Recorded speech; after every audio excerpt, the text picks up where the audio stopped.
ওই আল্লাহকে চিনো কেমন তোমার আমার রব। ওই রবের যদি চিনতে পারতা, ওই রবের জন্য জীবনটা দিয়া পাগলের মতো দৌড়াইতা, কোথায় গেলে আবার রবের পাই। ওই রবের সাথে মোলাকাতের জন্য পাগল পারা হয়ে যাইতা। তোমার মধ্যে রবের পরিচয় তেমন নাই, এই জন্য তোমার সিনার মধ্যে আগুন জ্বলে না। আর যেই বান্দার মধ্যে রবের পরিচয় একবার ঢুকলো, ওর সিনার মধ্যে রব পাওয়ার জন্য একটা জ্বলন তৈরি হয়ে গেছে। ও পাগলের মতো দৌড়ায়, কোথায় গেলে রবেরে পাবে। মসজিদের আওয়াজ পাইলে মসজিদে যায়, আলেম ওলামার কথা শুনলে সেখানে দৌড়ায়, একটুনি রবের কথা শুনতে পারি। আমার রব, আমার রবের তো কোনো আকার নাই, কোনো আকৃতি নাই, কোনো লাহান নাই। হিচে কাসদর মুলকেউ আম্বাজনে কৌলে উরা লাহনে নেই আওয়াজ নেই। হিচে কাসদর মুলকে উ আম্বাজ নেই কৌলে উরা লাহনে নেই আওয়াজ নেই। আল্লাহর কোনো লাহান নাই, কোনো আওয়াজ নাই, কোনো আকার নাই, কোনো আকৃতি নাই। তো আল্লাহরে কেমনে চিনবা? রবের সাথে মোলাকাত এই জমিনের মধ্যে হবে না। তো রবের জন্য যদি পাগল হও, ওই রবের মোহাব্বতটা যদি অন্তরে ঢুকাইতে চাও, রবের দুনিয়ায় দেখতে পারবা না। তো রবের কিছু নিদর্শন আছে, এগুলো তুমি দেখো আর কলিজারে ঠান্ডা বানাও।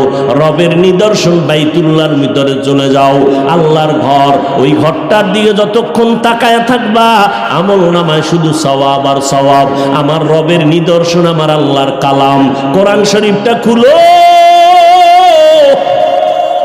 আঙ্গুল টানতে থাকো আর বলো হাযা কালামু রব্বি, এটা আমার রবের কালাম। এটারে বুকে লাগাও, চুমা খাও। এটা এমন একটা কিতাব, তাকাইয়া থাকলে সওয়াব। এই কোরআন ধরবা সওয়াব, এই কোরআন পড়বা সওয়াব, এই কোরআনের আওয়াজ শুনবা তাতেও সওয়াব। এই কোরআনটা সিনায় লাগাবা, বরকত হয়ে যাবে। এই কোরআনের কারণে ঘরটা বরকতপূর্ণ হবে। আপনাদের আশেপাশে বিল্ডিং এর অভাব নাই, তবে একটা বিল্ডিং এর ওই পরিমাণ সম্মান নাই কোরআনের মাদ্রাসার ঘরটার যেই পরিমাণ সম্মান। আল্লাহর কোরআন বুকে লাগাই ওরে মুমিন, এই যে কথা বলতেই হয়, না বলে পারি না। ইমানের ঘর থেকে বারবার ধাক্কা দেয়, কারণ আমার রসুলের যুগে বাতেল ছিল নি। জোরে বলেন, আমার নবী বাতেলের বিরুদ্ধে কথা বলছেননি? কন্যা কেন? অতএব বাতিলের বিরুদ্ধে কথা বলা একদিকে নবীর আদর্শ মতে সুন্নত, অপরদিকে বাতিলের বিরুদ্ধে কথা বলা কোরআনের আইনে ফরজ। কোরআনের আইনে কি? কোন পণ্ডিত যদি কয় হাফেজ ভাই গীবত হয়ে গেল নাকি, গীবত হইলেও সওয়াব। গীবত হইলেও কি হবে? সওয়াব। দলিল লাগবে না? দলিল তোমারে কোন হুজুরে বুঝাইছে যে দলিল ছাড়া মানবা না? আউযুবিল্লাহ ভারে না, ইমাম সাহেবের ভুল ধরে আছে না? নাও দলিল নাও। বিসমিল্লাহির রহমানির রহিম। ওয়াইলুল লিকুল্লি হুমাযাতিল লুমাযা আল্লাযী জামাআ মালান ওয়া আদ্দাদা। আসেনি? এই সূরাটার তরজমা পড়ো। কয় কেনার টাকা নাই, মোবাইলের মধ্যে বাসায় গিয়া সার্চ দাও, বাংলা কোরআন লেখা সার্চ দিবা, কোরআন শরীফ চলে আসবে। টাচ করো, ডাউনলোড করে নাও। এরপরে শেষের দিকে ওয়াইলুল লিকুল্লি হুমাযাতিল লুমাযা, সূরা হুমাযাটারে বের করো। এরপরে তুমি দেখবা, ব্যাখ্যা পড়তে থাকো। ওই সূরার মধ্যে বিস্তারিত লেখা আছে কোন কোন কারণে গীবত করা হারাম, কোন কোন কারণে গীবত করা ওয়াজিব, না করলে গুনাহ হবে। ইসলামের ব্যানার লাগাইয়া যারা উম্মতের ঈমান চুরি করে ধোঁকা দেয়, এদের বিরুদ্ধে কথা বলা গীবত হলেও সওয়াব। हकीकत से तू दुनिया बेखबर है, दुनिया की नुमाइश पर नजर है। नमी गुयम के आज दुनिया जुदा बाश, बहर कारे के बाशी बा खुदाबाज। আল্লাহ কয় নিজের দিকে নজর করো, দেখবা রবের পরিচয় চলে আসবে। তাকাইয়া দেখছেন নি পাবনার মানুষ? ভালো করে নজর করেন, তৈলের ফ্যাক্টরি আছে, লবণের ফ্যাক্টরি আছে, দোনোটা আলাদা। লবণের ফ্যাক্টরি থেকে তৈল আসে না, তৈলের ফ্যাক্টরি থেকে কখনো লবণ আসে না, রডের ফ্যাক্টরি থেকে কখনো সিমেন্ট আসে না, সিমেন্টের ফ্যাক্টরি থেকে রড বের হয় না। আর আমার মালিকের চিন্তা করো, আমার আল্লাহ কেমন রব। আম্মা জানের একটা ফ্যাক্টরি বানাইয়া আল্লাহ পাক 5টা সন্তান আমার আম্মা জানকে দান করলেন। আম্মা জানের একই গর্ভের সন্তান, নজর করিয়া দেখ, একই গর্ভের সন্তান, একজনের চেহারার সাথে অন্যের চেহারার কোনো মিল নাই। আছে? রবেরে ভালো কইরা চিনরে বাবা।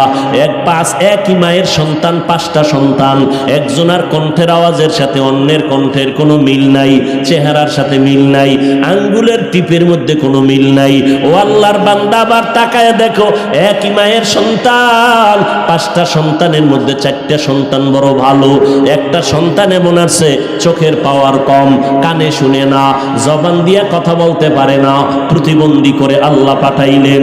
আল্লাহ পাক রব্বুল আলামিন বলে, তাকায় দেখ, এগুলো কে করে? কেউ করে না। সব ক্ষমতার পেছনে আমার রব, আমার আল্লাহ। আমার আল্লাহর পরিচয়টা নাও। আবার একজনে কথা বলে ভাল লাগে না, আবার একজন কথা বলে আমিও কথা বলি কণ্ঠ দিয়া, আর এক ভাই কথা বলে কণ্ঠ দিয়া, চেয়ারম্যান সাহেব বক্তব্য দিলেন, তিনিও কণ্ঠ দিয়া দিলেন, কিন্তু মানুষ কয় 2 মিনিটের বেশি দিবেন না। আমি হাফিজুর রহমান বয়ানে বসলাম, আমিও কণ্ঠ দিয়া কথা বলি। আর এক হুজুর বয়ান করতেছেন, বলে হুজুর বয়ান কম হয়ে গেল, ঘড়ি দইরা দেখি 1.5 ঘন্টা সময় নাই। এরপর মানুষকে আরো 1 ঘন্টা করেন। এই কুদরত কোনো বান্দার না, কোনো বক্তার না, সব আমার আল্লাহ। কার কার? ওই আল্লাহকে চিনো। কেমন তোমার আমার রব? ওই রবের যদি চিনতে পারতা, ওই রবের জন্য জীবনটা দিয়া পাগলের মতো দৌড়াইতা, কোথায় গেলে আবার রবের পাই। ওই রবের সাথে মোলাকাতের জন্য পাগল পারা হয়ে যাইতা। তোমার মধ্যে রবের পরিচয় তেমন নাই, এই জন্য তোমার সিনার মধ্যে আগুন জ্বলে না। আর যেই বান্দার মধ্যে রবের পরিচয় একবার ঢুকলো, ওর সিনার মধ্যে রব পাওয়ার জন্য একটা জ্বলন তৈরি হয়ে গেছে। ও পাগলের মতো দৌড়ায়, কোথায় গেলে রবেরে পাবে। মসজিদের আওয়াজ পাইলে মসজিদে যায়, আলেম ওলামার কথা শুনলে সেখানে দৌড়ায়। একটুনি রবের কথা শুনতে পারি, রবের কুদরতের ঘ্রাণটা নাকে পাইতে পারি। আল্লাহ কয়, বান্দা নিজেরে নিয়ে গবেষণা কর। আমি আল্লাহ তোরে নাপাক পানির থেকে বানাইলাম। এত বিশাল আসমান বানাইছি, 7টা মহাশূন্য, 7টা, এক একটা আসমান 500 বছরের মতো দূরত্ব, এক একটা মহাশূন্য 500 বছরের মতো দূরত্ব। এত বিশাল আসমান 7টা আমি বানাইলাম। এই যে প্যান্ডেলটা বানায় রাখছে, কত বাঁশ লাগানো, পারে না ডেকোরেটর ওয়ালারা আরো বাঁশ লাগায়, কিন্তু আল্লাহ এত বিশাল 7টা আসমান রাখছেন, কোনো খুঁটি আসেনি। তাকাইয়া দেখো, নিচের থেকে কোনো খুঁটি নাই, উপর থেকে রশি দিয়া কোনো টানাও নাই। এই 7টা আসমান, 7টা জমিন আল্লাহ বলেন আমি বানাইতে সময় লাগাইলাম ফি সিত্তাতি আইয়াম, মাত্র 6 দিন। আর তোমার মতো বান্দা মাত্র 1 হাত লম্বা, 1.5 কেজি ওজন হবে। মায়ের গর্ভে তোমারে বানাইতে গিয়া সময় আমি আল্লাহ নিয়েছি ফেরেশতার মাধ্যমে, কাজে লাগায় লাগায় 6 মাসের মতো। এত বিশাল আসমান জমিন বানাইলাম মাত্র 6 দিনে, আর তোরে বানাইতে আমার সময় লাগাইলাম 6 মাসের মতো। তোরে এমনি ছাইরে তুমি জোতার বাড়ি ছাড়া, নিমক হারাম। বিশাল আসমান জমিন বানাইলাম মাত্র 6 দিন, তোরে বানাইছি 6 মাস লাগাইয়া, তোরে এমনি ছেড়ে দেব। আমি আল্লাহ বড় আদর করে তোমারে বানাইছি। মায়ের গর্ভে তোমাকে আমি নাপাক পানির থেকে রক্তের পিণ্ড বানাইয়া গোশত দিলাম, এর উপরে হাড্ডি দিলাম, আবার গোশত দিলাম। এরপরে আমি মায়ের বড় গর্ভের মধ্যে প্যাকেট করে ফেলছি।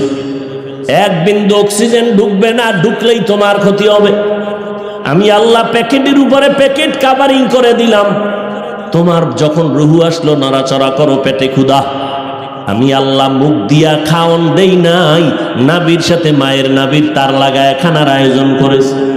ও বান্দা, তোমার জন্য আসমান বানাইলাম, তোমার জন্য জমিন বানাইলাম, চন্দ্র সূর্য বানাইলাম, বাতাস বানাইছি তোমার গোলামি করার জন্য। এবার তোমার জানা দরকার আমি তোমারে কেন বানাইছি। আসমান জমিন গ্রহ নক্ষত্র সব তোমার জন্য বানাইছি আমি। আল্লাহর পানিও লাগে না, বাতাস লাগে না, সব তোমার জন্য। কিন্তু তোমার চিন্তা করা দরকার, আমি আল্লাহ নূরের সৃষ্টি ফেরেশতাকে শ্রেষ্ঠ বানাই নাই, জিনেরে বানাই নাই, মাটির মানুষটারে শ্রেষ্ঠত্বের মর্যাদা দিলাম। কারণটা কি তোমার একটু চিন্তা করা দরকার। আমি আল্লাহ তোমার এত সম্মান দিলাম কারণ এই জবান দিয়ে তুমি আমি আল্লাহকে আল্লাহ বলে ডাকবা, 5 বেলার নামাজ পড়বা, মা বাবার খেদমত করিয়া চলবা, আর ওলামায়ে কেরামের দোয়া নিবা, আল্লাহর মোহাব্বত নিয়ে চলবা। এরে যুবক, ও পর্দার আড়ালের আম্মা জানেরা, ও বৃদ্ধ বাবাজি, কয়দিন আর দুনিয়ায় বাহাদুরি করবারে বাবা। আজ আমিও আল্লাহর গোলাম মুসলমান, আপনারাও ওই আল্লাহর গোলাম মুসলমান। আপনার আমার আল্লাহ এক, আপনার আমার নবী এক, আপনার আমার কাবা এক, কোরআন এক, ধর্ম এক, নাকি আলাদা? সব এক। কিন্তু আপনার আমার বয়ান করে বুঝান লাগবে কেন? এত বয়ান করতে হবে কেন? আজকে তো হিন্দুদের মন্দিরে গিয়া বয়ান করা দরকার, খ্রিস্টানদের গির্জায় গিয়া বয়ান করা দরকার। ওরা আমার আল্লাহকে চিনে না, কোরআন চিনে না। কিন্তু মুসলমানের ঘরে জন্ম নেওয়ার পর আপনি তো আল্লাহ মানেন, নবী মানেন, কোরআন মানেন, হাদিস মানেন, আপনি তো জান্নাত জাহান্নাম বিশ্বাস করেন।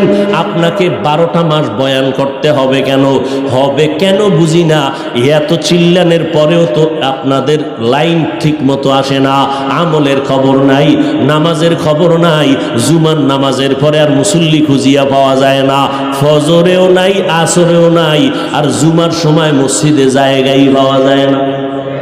এই যদি হয় মুসলমানের আমল, আবার জুমা পড়তে গিয়া পুরা নামাজটাও পড়ে না। ইমাম সাহেব সালামটা ফিরাইলেই 4 রাকাত সুন্নাত আরো আছে না পইরা বাড়ি চলে যায়। ওই 4 রাকাত না পড়লে গুনাহ হবে, কোনো সন্দেহ নাই। ওই 2 রাকাত পইরা 4 রাকাত না পইরা গুনাহ নিয়ে যারা বাড়ি যায়, কপাল পরা ছাড়া কিছুই না রে বাবা। কারণটা কি? 5 ওয়াক্ত নামাজ না পড়ার অভিশাপ। ও আল্লাহর বান্দারা, আজকে আপনাদের এত বুঝানোর পর আমরা তো এই কথা বলি না। স্কুলওয়ালারা স্কুল কলেজ বন্ধ করে মাদ্রাসায় আসো, একবারও বলি নাই। 5 কুল্লি টুপি মাথায় না দিলে গুনাহ হবে, তাও বলি না। তাবলীগ না করলে জাহান্নামে যাবে, তাও বলি নাই। কওমি মাদ্রাসায় লেখাপড়া করেছি, আপনাদেরকে তো কোনো সময় বলি না। কওমি মাদ্রাসায় না পড়লে আপনাদের গুনাহ হবে, জাহান্নামে যাবেন, তাও বলি না। বরং স্কুলে পড়ো, কলেজে পড়ো, চাকরি করো, ব্যবসা করো, কলিজা ভরে দোয়া করি। ও যুবক, তুমি স্কুলে পড়ে ডাক্তার হও, ইঞ্জিনিয়ার হও, সাংবাদিক হও, একজন প্রফেসর হও, দোয়া করি রে বাবা। আল্লাহর মোহাব্বত নিয়ে কথাগুলো বলতেছি। তুমিও নবীর উম্মত, আমিও নবীর উম্মত। তোমার মতো যুবক স্কুল কলেজে পড়ে, 5 বেলার নামাজ পড়ে, 1 ওয়াক্ত নামাজও ছাড়ে না। ও বাবা, তুমি একটু সাপোর্ট দাও, সত্য কথা বলো, আছে না নাই? তুমি কেন পারো না রে বাবা? মনে মনে ভাবছো হুজুরদের কথা মিথ্যা, কোরআন মিথ্যা। সাহস থাকলে দাঁড়াইয়া কোরআন শরীফের একটা ভুল পারলে এখন বের করে দাও। আমি এখনই দাড়ি কেটে ফেলবো, প্যান্ট শার্টটাই লাগাবো, রাস্তায় গিয়া নাচ গান করবো। আজ পর্যন্ত 1500 বছর হয়ে গেল, একটা ভুল কেউ বের করতে পারলো না। বরং অনেক বেঈমানেরা ভুল বের করতে গিয়া কালেমা পড়ে মুসলমান হয়ে গেল। ও যুবকেরা, মনটাকে বুঝাও, ওই রবের পরিচয় এখনো কেন পাইলা না রে বাবা? ওই রবের ভুলিয়া তুমি কই যাইতেছো? ঘুমের মধ্যে কত মানুষের মরণ হয়। আল্লাহ যদি তোমারে ঘুমের মধ্যে আজরাইল পাঠাইয়া নিয়ে যায়, তোমার কিছু করার থাকবে না। আল্লাহ তোমারে ঘুমের পরে আবার হায়াত দিলেন। আল্লাহ তোমারে বাঁচানোর জন্য বাতাসের ব্যবস্থা করলেন, পানির আয়োজন করলেন। ওই আল্লাহকে চিনো না কেন? মনেরে বুঝাইও রে বাবা, তোমার মতো যুবক জীবনে মাদ্রাসায় পড়ে নাই, জেনারেল লাইনে ভরিয়া, যদি চাকরি করিয়া নামাজ পড়ে, তুমি কেন পারবা না? ও যুবক বাবা, তোমার মতো বান্দা রাস্তায় গাড়ি চালায়, 5 ওয়াক্ত নামাজ পড়ে, তুমি কেন পারবা না? তোমার মতো বান্দা নদীর মধ্যে মাছ ধরিয়াও নামাজ ছাড়ে না, তুমি কেন পারো না? কৃষি কাজ করে, নামাজ ছাড়ে না, তুমি কেন পারো না? ও বৃদ্ধ বাবাজিরা, আপনাদের মতো বুড়া মানুষ মসজিদে গিয়া 5 ওয়াক্ত নামাজ পড়ে, অভাব নাই। আপনি বুড়া হইয়া কেন বলেন আমি পারতেছি না? পর্দার আড়ালের আম্মা জানেরা, আল্লাহ এত সম্মান আপনাদের দান করেছেন, আল্লাহ পাক আপনাদের এত মর্যাদা দান করেছেন, সারাটা রাত বয়ান করলেও শেষ করা যাবে না রে মা। আপনারা নবীদের মায়ের মতো মা, সাহাবায়ে কেরামের মায়ের মতো মা। এই স্টেজে কত ছাত্র কোরআনের হাফেজ পাগড়ি দেওয়া হলো, এদের মা বাবার কলিজা কি পরিমাণ খুশি হয়ে গেল। এরা হাফেজে কোরআনের মা বাবা হয়ে গেলেন। হাসরের ময়দানে আল্লাহ ডাকবেন, ও হাফেজ সাহেব আমার সামনে কোরআন তেলাওয়াত কর, আর এক একতলা বিল্ডিং উঠে যাও জান্নাতের মধ্যে, আর তোমার মা তোমার বাবা সহ আরো বান্দা নিয়ে আসো, সুপারিশ করো। আমি আল্লাহ মা বাবার মাথায় নূরের তাজ পরায় দিব এবং তোমাকে অনুমতি দিব 10 জন গুনাহগারের সুপারিশ করো। আমি তোমার সুপারিশ কবুল করে 10 জন জাহান্নামীকে জান্নাত দিব। ও আল্লাহর বান্দারা, ও পর্দার আড়ালের আম্মা জান, 10টা সন্তানের মা হইয়া কোনো লাভ হবে না যদি সন্তানের কারণে মা বাবার ইজ্জত নষ্ট হয়, সন্তানের কারণে যদি মা বাবার জেলখানায় যাইতে হয়। এই রকম সন্তান 10টা হলেও লাভ নাই। জাতের সন্তান একটা যদি বানায় যেতে পারো, আদর্শ ডাক্তার, আদর্শ ইঞ্জিনিয়ার, আদর্শ প্রফেসর, এক সন্তানের আদর্শের কারণে পুরা সমাজ আলোকিত হয়ে যাবে। দুনিয়ার মানুষ তার জন্য দোয়া করবে, ওই সন্তানের মা বাবার জন্য দোয়া করবে। ও আম্মা জান, আপনার মতো কত মা এখন এই অঞ্চলে আছে, 5 ওয়াক্ত নামাজ পড়ে, তাহাজ্জুদ পড়ে, স্বামীর মাল হেফাজত করে, সন্তানগুলোকে আদর্শওয়ালা বানানোর মেহনত করে। আপনি কেন পারবেন না? ও যুবতী বোনেরা, আপনার মতো কত বোন স্কুল কলেজে পড়ে, মা বাবার খেদমত করে, 5 ওয়াক্ত নামাজ পড়ে, কখনো মোবাইলে অযথা কারো সময় নষ্ট করে না। ও আল্লাহর বান্দা বান্দিরা, আল্লাহ পাক রব্বুল আলামিন এত অন্যায়ের পরেও বেজার হয়ে কারো জন্য পানি বন্ধ করেন নাই, বাতাস বন্ধ করেন নাই, বরং আল্লাহ তওবার দরজা দিয়া ডাকতেছেন। আল্লাহ পাক বলেন, আমি আল্লাহ চাই না আমার আদরের বান্দা বান্দি কেউ জাহান্নামে যাবে, কারণ আমি জানি আমার বান্দা বড় দুর্বল। আমার বান্দা দুনিয়াতে সূর্যের গরম সহ্য করতে পারে না, আমার বান্দা মশার কামড় সইতে পারে না, কিন্তু দুনিয়ার গরমের থেকে হাজার হাজার হাজার গুণ গরম হবে জাহান্নামের আগুন। সহ্য করা যাবে না রে যুবক। আল্লাহর নবী সতর্কবাণী করে গেলেন, ওই জাহান্নামের ভয় অন্তরে ঢুকাও। আজকে তুমি গরমের মধ্যে ফ্যান চালাও, এসি চালাইয়া ঘুমাও, গুনাহগারেরা কবরে যখন যাবে কবর জাহান্নামের আগুন হয়ে যাবে। ও আল্লাহর বান্দারা, যারা গুনাহ নিয়ে কবরে যাবে তাদের জাহান্নামের আগুন হবে শাস্তির কারণ, আর যারা নেক আমল করবে তাদের জন্য কবর হবে জান্নাতের বাগান। এরে নবীর উম্মতের দল, আল্লাহর নবী এত বড় দামি, যার কোনো গুনাহ নাই, সেই নবী 13টা বছর আবু জাহালকে বয়ান করলেন, কালেমা পড়াতে পারলেন না। এই জমিনের মধ্যে কিছু শক্ত পাথরওয়ালা অন্তরের মানুষ আছে, হাজারো বয়ানে তাদের দিলটা নরম হবে না, বরং বয়ানের বাইরে গিয়া সমালোচনা করে করে গুনার পাল্লা ভারী করবে। আবার ওমরের মতো কিছু আল্লাহর বান্দা আছে, গুনার বোঝা নিয়া কোরআনের বাগানে ঢুকবে, মরণের কথা যখন স্মরণ হবে কান্না করে তওবা করবে। ও আল্লাহর বান্দা, আল্লাহ তওবার দরজা দিয়া ডাকতেছেন। জীবন ভর গুনাহ করেছো, তওবা করে যদি মনে মনে আল্লাহকে বলতে পারো, হে মালিক, আমার মতো গুনাহগার কেউ নাই, গুনার কারণে আমার হাত না পাক, আমার চোখ না পাক, আমার জবান না পাক, আমার অন্তর না পাক, আমি আজকে থেকে তওবা করে নিলাম, মরিয়া গেলে যাব, আর কোনোদিন নামাজ ছাড়ব না, মা বাবাকে কষ্ট দিব না, ওলামায়ে কেরামের বিরোধিতা করব না, নবীর তরিকার বাইরে চলব না, 5 ওয়াক্ত নামাজ বা জামাত আদায় করব, দাড়ির উপরে অস্ত্র লাগাইয়া নবীরে কষ্ট দিব না, হারাম আর কখনো ভক্ষণ করব না। আল্লাহ বলেন, বান্দা, হাজারো গুনাহ যদি করো, এক ফোঁটা চোখের পানির বিনিময়ে আমি জীবনের সব গুনাহ মাফ করিয়া তোমাকে আমি আমার ওলিদের খাতায় নামটা লেখায় দিব, আমি আল্লাহ নেককারদের খাতায় নামটা লেখায় দিব। ও আল্লাহর বান্দারা, বয়ান সারা রাত শুনলে কি লাভ হবে যদি আপনি নামাজটা ঠিক মতো না পড়েন? মা বাবার খেদমত যদি করতে না পারেন, ওলামায়ে কেরামের সম্মান যদি দিতে না পারেন, আপনার বয়ান শুনিয়া কি লাভ হবে? অতএব আল্লাহর কাছে তওবার নিয়ত করেন, মনে মনে আল্লাহকে ডেকে ডেকে বলেন, আল্লাহ আমার মতো গুনাহগার এই ময়দানে কেউ নাই, আজকে আমি তওবার নিয়ত করে ফেললাম, জীবনে নামাজ ছাড়বো না, বেপরদায় চলবো না, মা বাবাকে কষ্ট দিব না, নবীজির তরিকার বাইরে চলবো না, ওলামায়ে কেরামের পরামর্শ নিয়ে চলবো, দেশের বিরুদ্ধে জাতির বিরুদ্ধে ষড়যন্ত্র করব না। তওবা করার মতো যদি কারো অন্তরে নিয়ত হয়, অন্তরে যদি কোনো দুর্বলতা না থাকে, যাদের অন্তরে নিয়ত আছে মরিয়া গেলে যাব আর নামাজ ছাড়ব না, হায়াতের মালিক আল্লাহ, ইজ্জতের মালিক আল্লাহ, রিজিকের মালিক আল্লাহ, আমরা আর কোনোদিন আল্লাহরে ভুলবো না, নবীর তরিকার বাইরে চলবো না, নামাজ ছাড়বো না, মা বাবার দোয়া নিয়ে চলবো। তওবা করার যদি নিয়ত হয়, খাঁটি তওবার নিয়তে দুটো হাত আমার আল্লাহকে দেখাইয়া দেই। আয় আল্লাহ আমার হাত, আমাদের হাতগুলো কবুল করে নেন, তওবা কবুল করে নেন, তওবার উপরে মজবুত হইয়া চলার মতো তৌফিক দান করেন, আমিন।